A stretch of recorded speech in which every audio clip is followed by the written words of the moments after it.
Star Wars não é exatamente conhecido por sua precisão científica, mas neste vídeo vamos analisar a fundo um aspecto da épica saga espacial, os raios da força.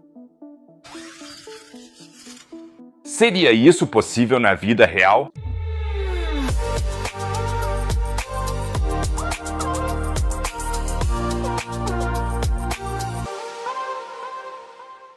Vocês já ouviram falar da tragédia de Darth Plagueis, o sábio?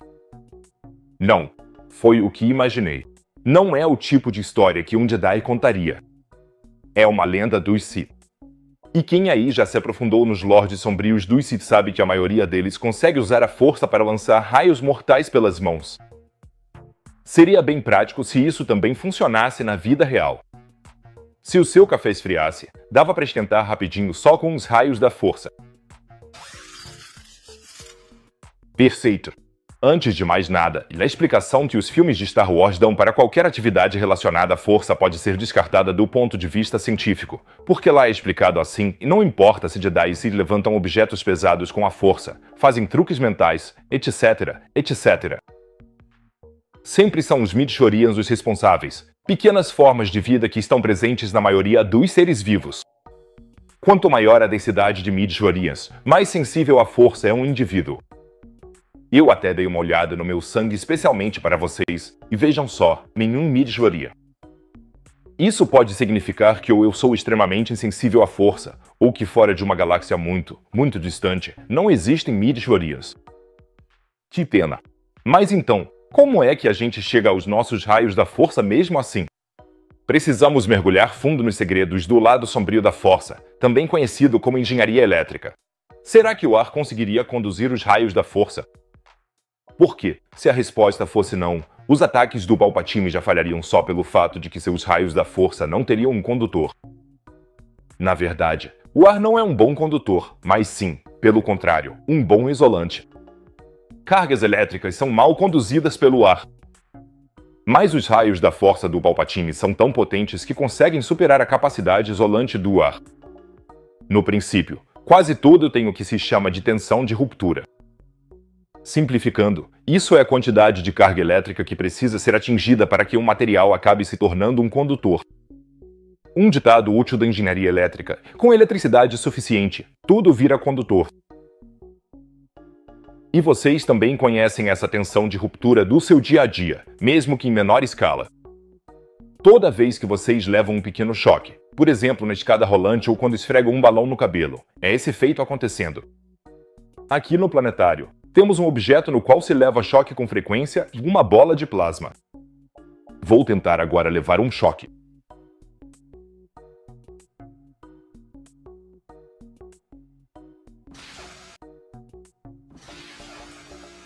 Ai, o que acabou de acontecer aqui? A superfície do meu corpo tinha uma carga mais negativa do que a bola de plasma, e essa diferença entre carga negativa e positiva quer se equilibrar. Se essa diferença for forte o suficiente, esse equilíbrio pode acontecer por meio de uma pequena descarga elétrica, mesmo que entre mim e a bola de plasma haja um mau condutor que é o ar. Se a diferença de carga for grande o suficiente, atingimos a tensão de ruptura. E se eu consigo isso já com a minha bola de plasma, para um poderoso Lord Sith como Palpatine, isso é, claro, moleza.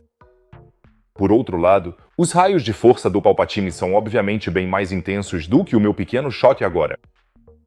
Como ele poderia conseguir isso, então? O nome mágico disso é avalanche de elétrons. Para entender isso, precisamos descer ao nível dos átomos. Quando Palpatine dispara eletricidade de seus dedos, ele lança uma porção de elétrons no ar, partículas elementares carregadas negativamente. Esses elétrons colidem com átomos, e quando elétrons atingem átomos, eles podem ionizá-los, ou seja, energizá-los. Na ionização, os elétrons são arrancados de um átomo. E quando um átomo perde um elétron carregado negativamente, ele se torna um íon carregado positivamente. Parece complicado, mas vocês todos conhecem o efeito da ionização, por exemplo, pelas auroras boreais. A radiação solar de alta energia ioniza as camadas superiores da atmosfera da Terra, que então começam a brilhar nas cores mais bonitas. Aliás, a nossa bola de plasma, que maldosamente me deu um choque elétrico, também é um ótimo exemplo de ionização. A bola contém certos gases e, ao ligar a eletricidade, esses gases são ionizados. Quando você toca na bola, ocorrem distorções nas descargas dentro da lâmpada. E em uma avalanche de elétrons, temos justamente um efeito de reforço dessa ionização. Cada vez mais elétrons são arrancados dos átomos e colidem com ainda mais átomos novos, que eles ionizam, até que finalmente se forma uma avalanche de ionização e a escória de Dye é completamente torrada. Ah, desculpe, minhas emoções negativas acabaram falando mais alto. Bem, até agora ainda estamos totalmente dentro dos limites da ciência.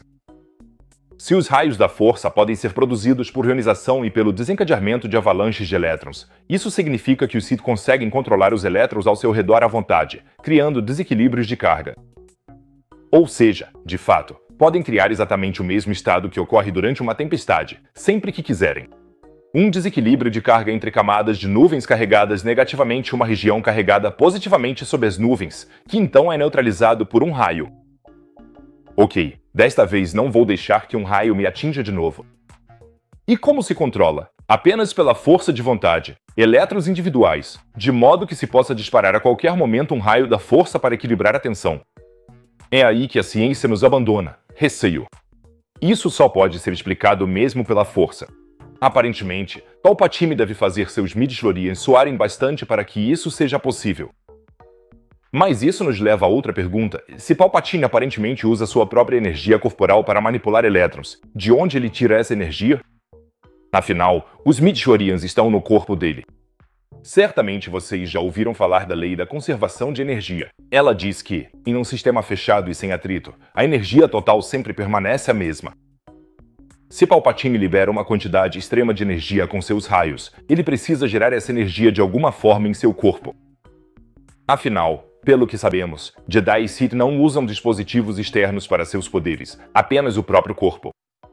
E a fonte de energia para o nosso corpo é, nisso mesmo, a comida. Finalmente uma boa deixa para eu comer alguma coisa em um dos meus vídeos. HM. Quanto e o que Palpatine teria que comer para obter energia suficiente para sua sombria manipulação dos elétrons? Vamos supor que os raios de Palpatine sejam comparáveis a um raio médio que atinge a Terra. Nem seria preciso tanto para matar uma pessoa, mas para um Lorde Sith deveria ser fácil acompanhar um raio comum. A unidade básica de intensidade de corrente elétrica é o ampere, e um raio médio tem cerca de 30.000 amperes. Convertendo isso para joules, que é a unidade de medida de energia, seriam 500 megajoules.